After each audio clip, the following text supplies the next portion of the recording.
আসসালামু আলাইকুম। Welcome to our channel food and innovation. আজকে আমরা তৈরি করব শিং মাছের তরকারি। আলু মটরশুঁটি দিয়ে ইয়ামি একটা শিং মাছের তরকারি, ঝোল ঝোল তরকারি। ফার্স্টে আমরা মাছটাকে কেটে ধুয়ে নিয়েছি। এখন একটা কড়াইতে দিয়ে দিচ্ছি পরিমাণ মতন তেল। আর এদিকে এখন মাছটা আমরা মাখায় নিচ্ছি। 1 চামচ পরিমাণ মরিচের গুঁড়া, 1 চামচ পরিমাণ হলুদের গুঁড়া, দিয়ে দিচ্ছি পরিমাণ মতন লবণ। এখন সুন্দর মতন মাছটাকে মাখায় নিচ্ছি।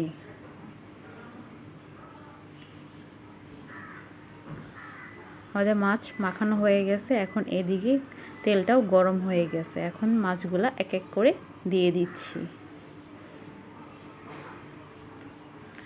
আপনারা অলওয়েজ মাছ ভাজবেন একদম পুরা গরম তেলে।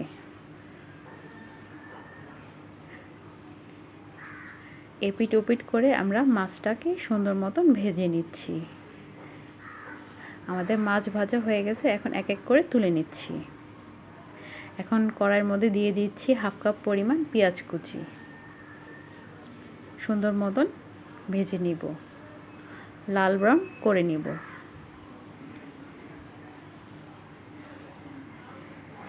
পেঁয়াজ ভাজা হয়ে গেছে। এখন দিয়ে দিচ্ছি 1/2 চামচ পরিমাণ রসুন বাটা, দিয়ে দিচ্ছি 1/2 চামচ পরিমাণ আদা বাটা,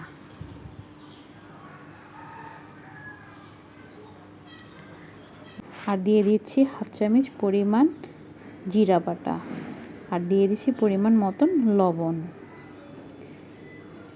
সামান্য পরিমাণ পানি দিয়ে নিচ্ছি। এখন দিয়ে দিচ্ছি 1 চামচ পরিমাণ মরিচের গুঁড়া, দিয়ে দিচ্ছি 1 চামচ পরিমাণ হলুদের গুঁড়া। এখন সুন্দর মতন আমরা মশলাটাকে কষায় নেব। সাথে কিছু পানি অ্যাড করে নিলাম। ভালো মতন মশলা কষায় নিচ্ছি। এখন দিয়ে দিচ্ছি আমাদের কেটে রাখা আলু। সুন্দর মতো নেড়ে চেড়ে নিব। আর দিয়ে দিচ্ছি এখন মটরশুঁটি।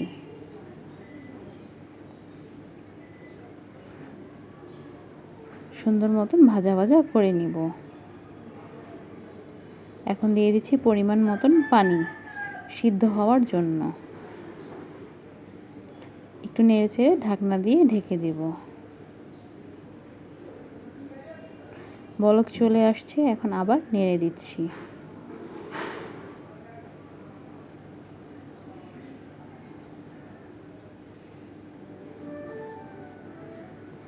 আবার কিছুক্ষণের জন্য ঢেকে দিব।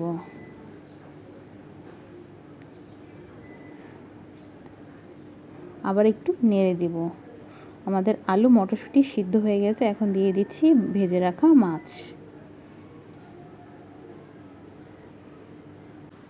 এখন মাছগুলো সুন্দর মতন বিছিয়ে দিব।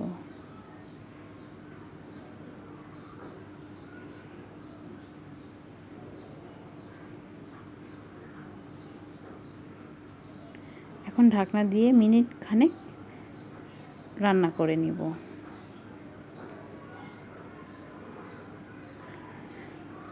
আমাদের মাছ রান্না হয়ে গেছে। তৈরি হয়ে গেল আমাদের মজাদার শিং মাছের তরকারি। আপনারা বাসায় অবশ্যই ট্রাই করবেন। গরম ভাতের সাথে খেতে অনেক ইয়ামি লাগবে। আমাদেরকে লাইক করবেন, আমাদেরকে সাবস্ক্রাইব করবেন, আমাদের সাথে থাকবেন, আমাদেরকে কমেন্টস করবেন। Thank you.